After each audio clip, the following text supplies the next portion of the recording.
بسم الله الرحمن الرحيم.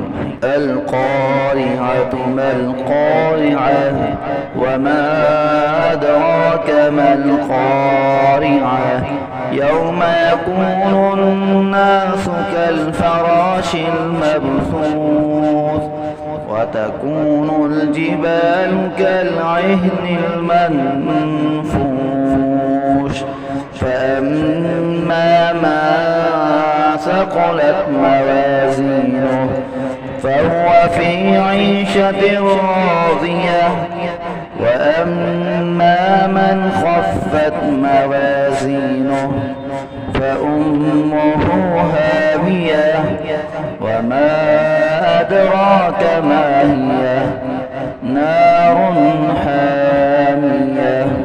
بسم الله الرحمن الرحيم.